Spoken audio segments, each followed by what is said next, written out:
ஸ்டோரில் வேலை பார்க்குறது எவ்வளோ கஷ்டம் தெரியுமா? சாவடிக்கிறானுங்க. ஒரு பக்கம் ஸ்டோர் கவுண்ட் பண்ண சொல்கிறானுங்க. 15 பேர் பர்சன் இருக்கானுங்க.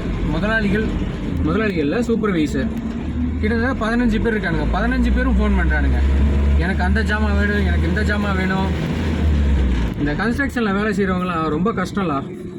ஸ்டோரில் இருக்கவங்க எப்படி தான் சமாளிக்கிறீங்கன்னு தெரில. ஆனால் அங்கெல்லாம் ஆள் இருக்கும் நிறையா.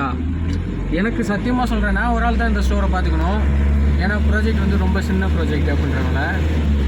ஆனால் ரொம்ப கஷ்டம். ஒரு பக்கம் ஸ்டோர் கவுண்டிங், எல்லா ஸ்டோர்லையும் எவ்வளோ ஜாமான் இருக்குது எனக்கு சொல்லு அப்படின்றான் ஒருத்தன். இன்னொருத்தன் ஃபோன் பண்ணி, ஏன் சந்தோஷ் அந்த ஜாமான் வந்துருச்சா இல்லையா, வரலன்னா போயிட்டு கடையில் வாங்கிட்டு வாங்குறேன், அந்த கிளம்பியாச்சு. இன்னொருத்தன் ஃபோன் பண்ணி, ஒரு நாளைக்கு எத்தனை ஜாமான் வந்துட்டு நீ கவுண்ட் பண்ணுவ, உன்னால் முடியும், எனக்கு வந்து ஒரு 30 ஜாமான் கணக்கு பண்ணு அப்படின்றான் இன்னொருத்தன். ரொம்ப கஷ்டம்லாம். ஆனால் ஓகே, நமக்கு வேலை தான் முக்கியம். வேலை பார்க்குறேன் இல்லைன்னு சொல்ல. பெருசாக ஒரு நாள் லீவை போட்டு அவளை வர சொல்லி கிளம்பலான்னு பார்க்குறேன். அவளும் வர மாட்டேங்கிறா. என்னத்தை சொல்ல நான்.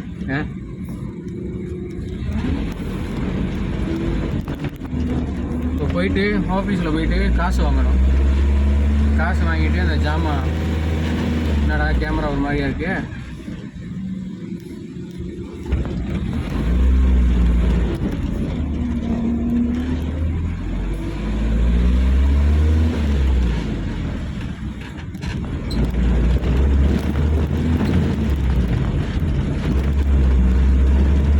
நம்மகிட்ட இருக்க காசே நம்ம செலவு பண்ணிகிட்டு இருக்கோம். ஆஃபீஸ்லேருந்து ஒரு காசு கூட ஒன்றும் எடுக்கலை. என்னதான் நடக்கும் நடக்கட்டுமே. இதுதான் நம்ம ஆஃபீஸ்.